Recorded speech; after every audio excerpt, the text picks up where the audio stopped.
จากน้องมาบ่ลืมสัญญาคือว่า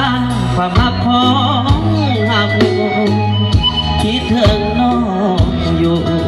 ยอดสู้ผู้เป็นแฟนเราก่อนเคยช่วยกันเกี่ยวข้าวบ้านเฮาในปี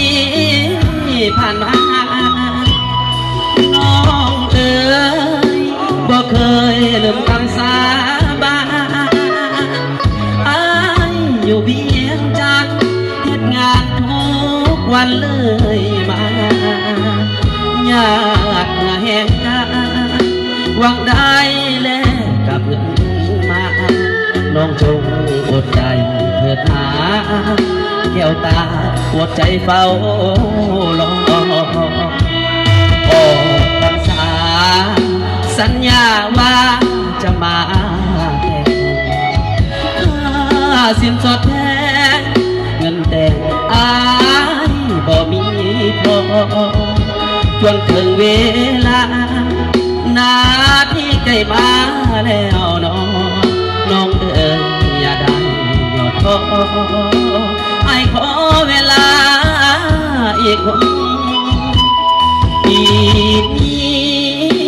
คนดีอย่าเฝ้าเปลี่ยนใจไอ้จากกับไปอย่ามีหักไม่อีกคนจะซื้อเครื่องของเงินทองมาฝากหน้ามนของขวัญจากใจทุกชนอีกบ่ดนคงได้แต่งงาน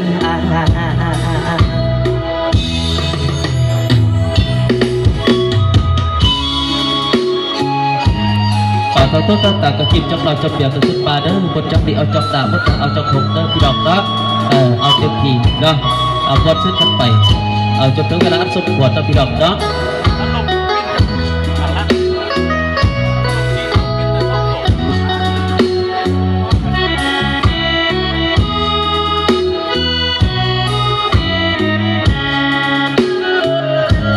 โอ้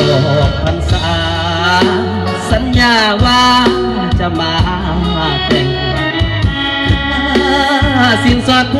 นเงินแต่งอ้ายบ่มีพอจนถึงเวลานาที่ใกล้มาแล้วน้องเอ๋ยอย่าดังยอดท้อไอ้ขอเวลาอีกคนปีนี้คนดีอย่าเฝ้าเปลี่ยนใจอ้ายจากกับไปอย่ามีหักไม่อีกคนจะซื้อเครื่องของเงินทองมาฝากหน้ามนของขวัญจากใจคนจนอีกบ่ดนคงได้